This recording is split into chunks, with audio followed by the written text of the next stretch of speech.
Ách mươi thuần phang rau thuần đọa bầu đọa plon năm mang mươi cái di trang buồn sang dòng mai đây rồi xem lại là gần đọa bằng hoa hồng clay đập bên nam tít luôn này rồi là tôi lăng làm bro chả ta chỉ ngào như rung thuần phang rau này di trang cũng cho ao như rung thuần phang rau một lại hấp ác để mình chắc xem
Senang gặp dưới nơi pula rang de carta tinggal rang mau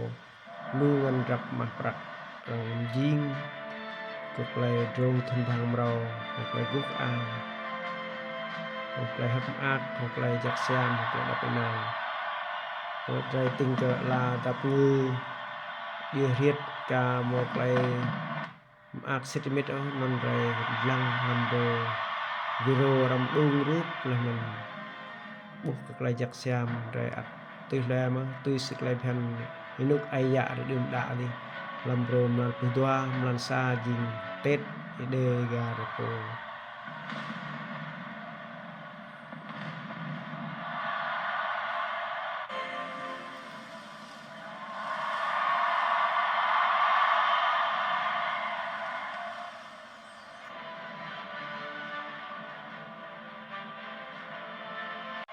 hôm nay câu cái gì giang gặp dưới nuôi pool rồi lọc xiêm lăng tôi lăng thì trà prang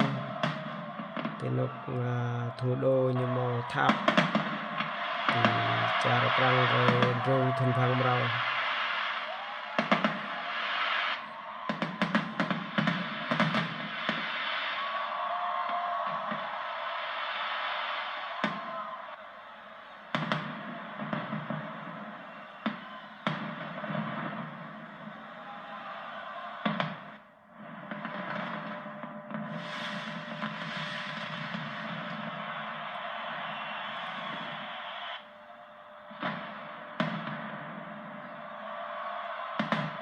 video có làm đúng làm bro YouTube này gì samong qua lơ sa man sa thuần đoạn vào 25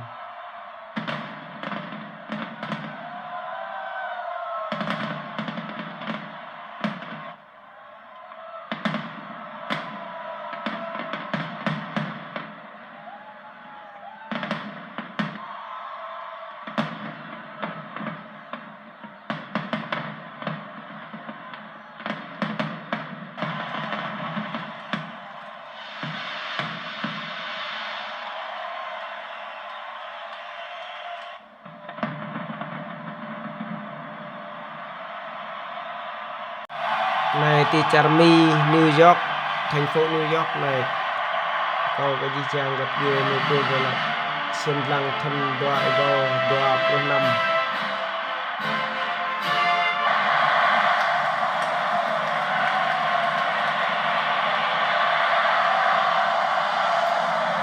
counting the first moments of 2026.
Kau kejijang gặp dưới đây yang mai đây lok xiêm lang ti Singapore này rong thun phang rau thun doi bao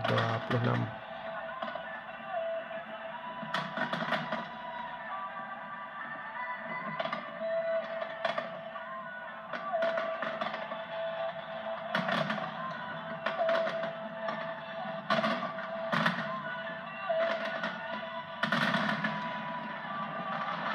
pháo hoa thì nhiều ngát mẹ bây giờ một đêm ngát trong tình cờ chặt tay tiếng ảo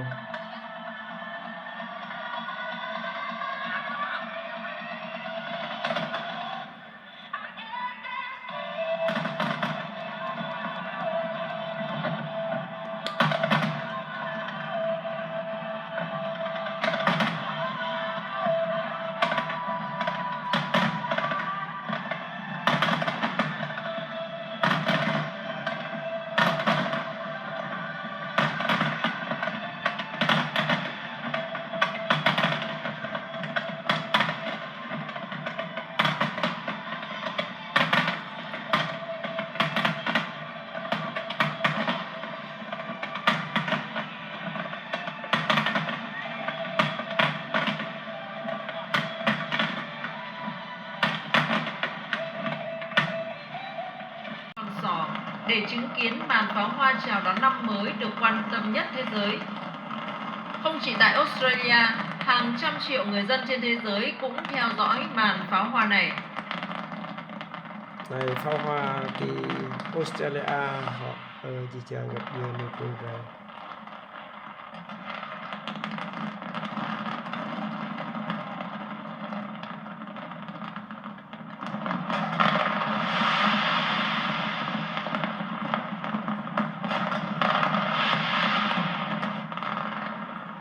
Siam di mana tentang ro kejar tinggal orang di rung makat saken ega atau mau tentang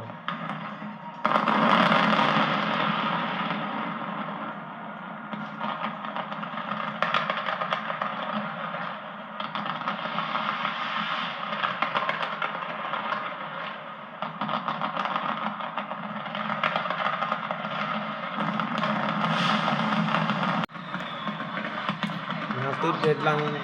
tới thành phố Hồ Chí Minh tới Việt Nam rồi từ rong thun phang rau ắt mau play yam ắt